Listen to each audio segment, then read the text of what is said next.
दोस्तों आज के इस वीडियो में हम बात करने वाले हैं सुमित्रा नंदन पंत जी के बारे में। तो आइए दोस्तों शुरू करते हैं। दोस्तों इससे पहले हमने सरदार पूर्ण सिंह, बाबू गुलाब राय, भारतेंदु हरिश्चंद्र, महादेवी वर्मा, अगर आपने उस वीडियो को नहीं देखा तो आप प्लेलिस्ट में जाकर उस वीडियो को देख सकते हैं। तो आइए दोस्तों शुरू करते हैं। इनका नाम सुमित्रा नंदन पंत उर्फ गुसाई दत्त था। गंगा दत्त पंत की ये 8वीं संतान थे। इनका जन्म 20 मई सन 1900 ईस्वी को कौसानी उत्तराखंड भारत में हुई। इनकी मृत्यु 28 दिसंबर सन 1977 ईस्वी में इलाहाबाद यानी प्रयागराज उत्तर प्रदेश भारत में हुई। इनके पिता का नाम गंगा दत्त था जो कि कौसानी चाय बागीचे के मैनेजर थे। सुमित्रा नंदन पंत की मुख्य रचनाएं। दोस्तों सुमित्रा नंदन पंत की मुख्य रचनाओं की अगर हम बात करें तो वीणा, पल्लव, चिदंबरा, युगवाणी, लोकायतन, युगपथ, स्वर्ण किरण, कला और बूढ़ा चांद आदि उनकी मुख्य रचनाओं में शामिल किए जाते हैं। सुमित्रा नंदन पंत का प्रारंभिक जीवन। दोस्तों जन्म के महज 6 घंटे के भीतर ही उनकी मां का देहांत हो गया था। इसके बाद उनका लालन पालन उनकी दादी ने किया। दोस्तों उनकी प्राइमरी शिक्षा कौसानी के वर्नाक्यूलर स्कूल से हुई। उन्होंने सन 1910 ईस्वी में अल्मोड़ा के गवर्नमेंट हाई स्कूल में दाखिला लिया। जयनारायण हाई स्कूल वाराणसी में शिक्षा पाई। इसके बाद उन्होंने इलाहाबाद यानी प्रयागराज के म्योर सेंट्रल कॉलेज में प्रवेश भी ले लिया, लेकिन इंटरमीडिएट की परीक्षा में बैठने से पहले ही सन 1921 ईस्वी में असहयोग आंदोलन में शामिल हो गए। पंत जी के भाई संस्कृत व अंग्रेज़ी के अच्छे जानकार थे, जो हिंदी व कुमाऊनी में कविताएं भी लिखा करते थे। पंत ने अपने ऊपर लगने वाले आरोपों को नर्म अवज्ञा कविता के माध्यम से खारिज किया। वे कहते थे कि गंगा कोकिला संदेश सनातन, मानव का परिचय मानवपन। इसके साथ ही अविवाहित पंत जी के अंतस्थल में नारी और प्रकृति के प्रति आजीवन सौंदर्यपरक भावना रही।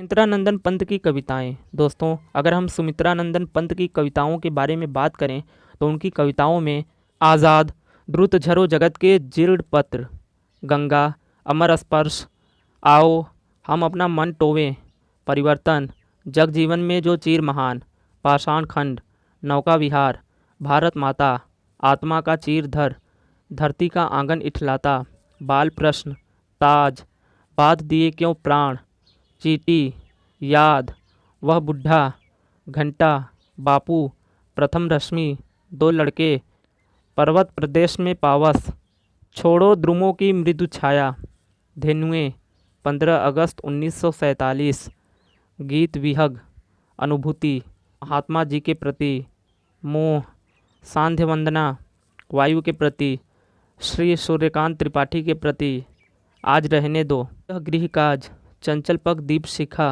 संध्या के बाद, वे आँखें, विजय, लहरों का गीत, यह धरती कितनी देती है, मैं सबसे छोटी होऊं, मछुए का गीत, चांदनी, जीना अपने ही में, बापू के प्रति, ग्राम श्री, जग के उर्वर आंगन में, काले बादल, तपरे आदि सुमित्रा नंदन पंत की कविताएं हैं। दोस्तों यहाँ पर हमने सुमित्रा नंदन पंत के जीवन की सभी कविताओं को शामिल किया है। अगर आप इसे अच्छे से याद कर लें, और नंदन पंत हिंदी साहित्य में छायावादी युग के 4 स्तंभों में से एक हैं तथा वे युग के प्रवर्तक कवि भी हैं। पंत का प्रकृति चित्रण समकालीन कवियों में सबसे बेहतरीन है। वे आकर्षक व्यक्ति के धनी थे। पंत को हिंदी प्रकृति का सुकुमार कवि भी कहा जाता है। पंत को हिंदी साहित्य के विलियम वुड्सवर्थ के नाम से भी जाना जाता है। पंत लोगों से बहुत जल्द प्रभावित हो जाते थे। पंत ने महात्मा गांधी और कार्ल मार्क्स से प्रभावित होकर उन पर रचनाएं लिख डालीं। लक्ष्मण के चरित्र से प्रभावित होकर अपना नाम गुसाई दत्त से बदलकर सुमित्रा नंदन कर लिया, और वे नेपोलियन के चित्र से प्रभावित होकर लंबे व घुघराले बाल रखना शुरू कर दिए। दोस्तों अब बात करते हैं सुमित्रा नंदन पंत का साहित्यिक योगदान, यानी उनका साहित्य में क्या योगदान रहा। पंत जी ने प्रगतिशील मासिक पत्रिका रूपाब का संपादन किया। श्री अरविंद आश्रम की यात्रा से आध्यात्मिक चेतना का विकास हुआ। सन 1938 ईस्वी में प्रगतिशील मासिक पत्रिका रूपाब का संपादन हुआ। पंत जी सन 1950 ईस्वी से सन 1957 ईस्वी तक आकाशवाणी में परामर्शदाता रहे। सन 1958 ईस्वी में युगवाणी से वाणी काव्य संग्रहों की प्रतिनिधि कविताओं का संकलन चिदम्बरा प्रकाशित हुआ, जिस पर सन 1968 ईस्वी में उन्हें भारतीय ज्ञानपीठ पुरस्कार से भी सम्मानित किया गया।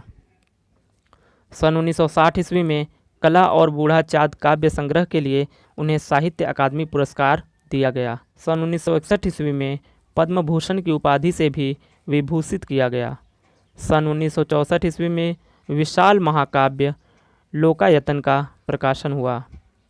हिंदी साहित्य में महत्वपूर्ण योगदान और छायावादी युग के 4 स्तंभों में शुमार किए जाने वाले सुमित्रा नंदन पंत को बहुत सारे पुरस्कार एवं सम्मान से भी नवाजा गया। सुमित्रा नंदन पंत को पद्म भूषण सन 1961 ईस्वी में तथा ज्ञानपीठ सन 1968 ईस्वी में दिया गया। साहित्य अकादमी, सोवियत लैंड नेहरू पुरस्कार जैसे पुरस्कार से भी उनको सम्मानित किया गया। सुमित्रा नंदन पंत के बारे में साहित्यकार राजेंद्र यादव कहते हैं कि पंत अंग्रेजी के रूमानी कवियों जैसी वेशभूषा में रहकर प्रकृति केंद्रित साहित्य लिखते हैं। दोस्तों, सुमित्रा नंदन पंत ने महानायक अमिताभ बच्चन को अमिताभ नाम दिया था। दोस्तों, ये बहुत ही रोचक जानकारी है।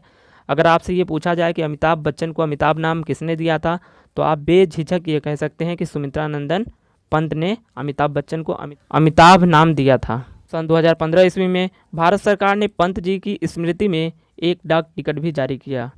दोस्तों, सुमित्रा नंदन पंत के नाम से ही इलाहाबाद शहर में स्थित हाथी पार्क का नाम सुमित्रा नंदन पंत बाल उद्यान कर दिया गया है।